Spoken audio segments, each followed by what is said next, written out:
प्रिय छात्रों, नमस्कार।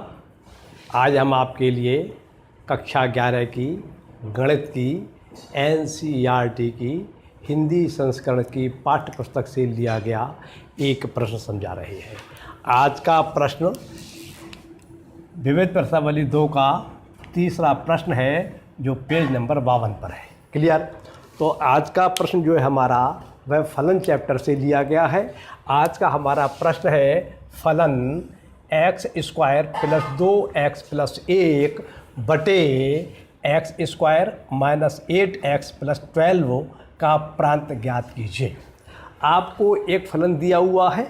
ये फलन जो है वह परमेय फलन है। कैसा फलन है?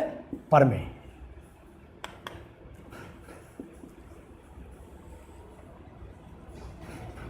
परमेय फलन जो होता है वो इस रूप में होता है fx अपॉन gx। और fx gx क्या है? ये बहुपदीय फलन है और इसके साथ साथ प्रतिबंध ये होता है कि gx का मान जो है वो 0 के बराबर नहीं होना चाहिए। ठीक?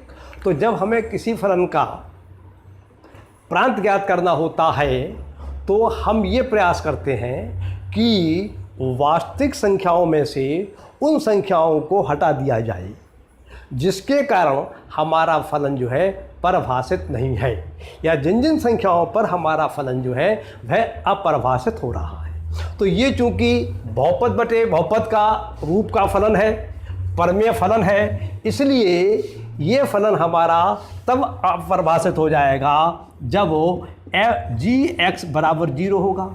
जिन जिन x के मानों के लिए हर का मान 0 है वे फलन के प्रांत में नहीं आएंगे, और उसके अतिरिक्त जितनी भी वास्तविक संख्याएं हैं वे सभी फलन के प्रांत के अंतर्गत आ जाएंगी।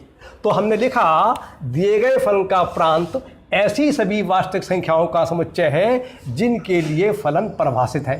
अब परिभाषित है फलन, इसका क्या मतलब है? इसका मतलब यही है कि वास्तविक संख्याओं के समुच्चय में से उन संख्याओं को घटा दीजिए, उन राशियों को घटा दीजिए जिसकी वजह से x² माइनस 8x प्लस 12 0 हो रहा है, या जिसके कारण हर जो है वह 0 हो रहा है। और हर 0 कब होगा? जब x² माइनस 8x प्लस 12 का मान 0 हो जाएगा।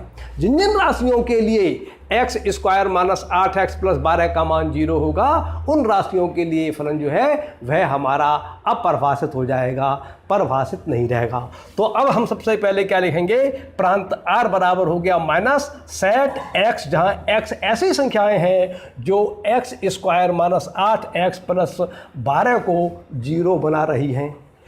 तो इसको संख्याओं को ढूंढने के लिए हमने क्या किया? इसको एक समीकरण बना लिया, x² माइनस 8x प्लस 12 बराबर 0। ये हमारा द्विघात समीकरण प्राप्त हो गया। इस द्विघात समीकरण को हम हल कर लेंगे। हल करने के बाद जो हमें राशियां प्राप्त होंगी वे राशियां r में से हटा दी जाएंगी। जो शेष राशियां बचेंगी वही हमारा प्रांत हो जाएगा। तो ये चूंकि बहुत ही सरल हमारा समीकरण है, इसको गुणनखंड की सहायता से हम कर सकते हैं हल। तो इसके गुणनखंड करके हमें प्राप्त हो जाएगा x minus 6 into x minus 2, और इसमें x माइनस 6 बराबर 0 लेंगे तो x बराबर 2 आएगा, वो 6 आएगा, और x माइनस 2 बराबर 0 लेंगे तब x बराबर 2 आएगा। अर्थात x बराबर 2 और x बराबर 6 ऐसी दो राशियां हैं जिन राशियों को लेने पर हर का मान 0 हो रहा है। इसलिए हमारा प्रांत बनेगा r माइनस सेट 2,6, अर्थात समुच्चय r में से वास्तविक समुच्चय में से उस समुच्चय को अंतर कर दीजिए, घटा दीजिए जिस समुच्चय के अवयव 2 और 6 हैं। तो ये आपने संकेत, ये तो आपने परिभाषा के रूप में लिख दिया, ये आंसर लिख दिया आपने संकेत के रूप में। और अगर भाषा के रूप में इस आंसर को लिखना चाहेंगे तो आप लिखेंगे 2 और 6 के अतिरिक्त प्रत्येक वास्तविक संख्या। तो हमारा जो फलन दिया हुआ है उसका प्रांत या तो आप इस तरह से लिख दीजिए r माइनस सेट 2,6, या आप इसको हिंदी में लिखना चाहें, लैंग्वेज में लिखना चाहें तो आप इस प्रकार से लिख सकते हैं 2 और 6 के अतिरिक्त प्रत्येक वास्तविक संख्या। इस प्रकार से ये प्रश्न सॉल्व हो जाता है।